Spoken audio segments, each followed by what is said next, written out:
더불어민주당 이재명 대표가 백현동 개발 특혜 의혹과 관련한 조사를 받기 위해서 검찰에 출석한 지 7시간이 지났습니다. 검찰이 조작 수사를 한다며 반발한 이 대표는 혐의를 전면 부인하고 있는데 검찰은 이 대표가 민간업자에게 특혜를 제공한 정황을 포착했다며 혐의 입증을 자신하고 있습니다. 현장 취재기자 연결해 보겠습니다. 김혜린 기자. 네, 서울중앙지방검찰청입니다. 네, 이재명 대표 출석 당시 상황부터 좀 전해주시죠. 네, 이 대표는 오전 서울중앙지검 앞 삼거리의 모습을 드러냈습니다. 지지자들에게 인사하며 연단에 선 이 대표는 10분가량 입장을 밝힌 뒤 검찰청사로 향했습니다. 미리 준비한 입장문은 1,900여 자 정도였는데 이 대표는 정치검찰이 없는 죄를 조작해 뒤집어 씌우고 있다며 100번이라도 조사받겠다고 밝혔습니다. 아무리 가리려고 애를 써도 진실은 사라지지 않습니다.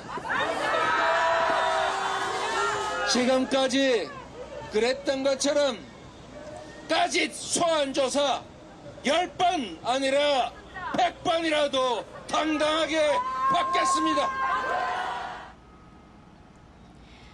이 대표는 또 검찰의 구속 시도에도 직접 맞서겠다고 했습니다. 자신을 보호하기 위한 국회는 따로 열리지 않을 거라며 조작 수사로 구속영장을 청구한다면 제발로 출석해 심사받겠다고 강조했습니다. 말도 안 되는 조작 수사로 구속영장을 청구한다면 제발로 출석해서 심사받겠습니다.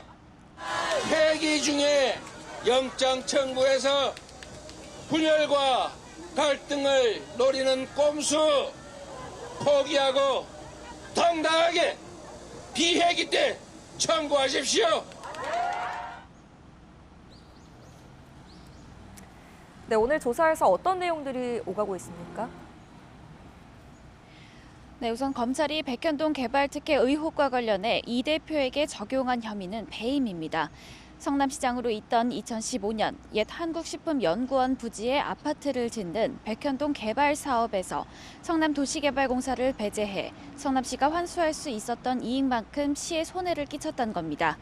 이 과정에서 부지 용도를 자연 녹지에서 준주거지역으로 한꺼번에 4단계에 상향해주고 민간 임대 비율을 줄이는 대신 일반 분양 비율을 확대하는 방식 등으로 3천억 원이 넘는 분양이익을 민간업자에게 몰아줬다는 혐의를 받고 있습니다.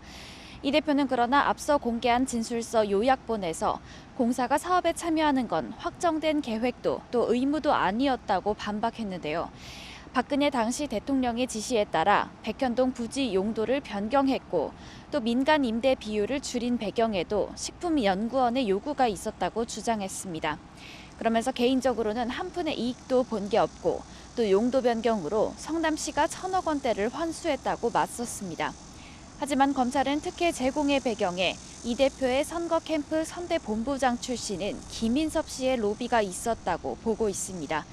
이 대표 주장과 달리 식품연구원 부지는 공영개발을 전제로 한 도시계획 지침이 마련돼 있었다며 김 씨 청탁을 받고 성남도시개발공사 참여를 배제해 민간이 단독 개발하도록 한 게 이 사건의 본질이라고 강조했습니다. 또 이 대표 역시 과거엔 공영개발을 주장했다면서 왜 이를 번복해 민간업자에게 특혜를 제공했는지 추궁하고 있습니다. 네, 오늘 조사가 장시간 이어질 것으로 예상되죠? 네, 지금 이제 검찰 조사가 시작된 지 7시간이 넘었습니다. 이 대표는 중앙지검 10층 영상 녹화실에서 변호인과 함께 조사를 받고 있는데요. 오늘 조사엔 최재순 부부장 검사를 비롯해 백현동 의혹을 수사해온 반부패 수사 일부 검사들이 투입됐습니다. 300여 쪽 가까운 질문지를 준비한 만큼 오늘 조사는 밤늦게까지 이어질 것으로 보입니다. 다만 이 대표는 검찰이 이미 기소를 정해놓고 조사하고 있다며 30쪽 분량의 서면 진술서를 제출하고 혐의를 전면 부인하는 것으로 전해졌습니다. 이에 검찰 관계자는 특혜가 제공되는 과정에 이 대표가 개입한 정황이 확인됐다며 지난 조사와 달리 이 대표의 구체적인 입장을 듣기를 바란다고 공개적으로 밝혔습니다.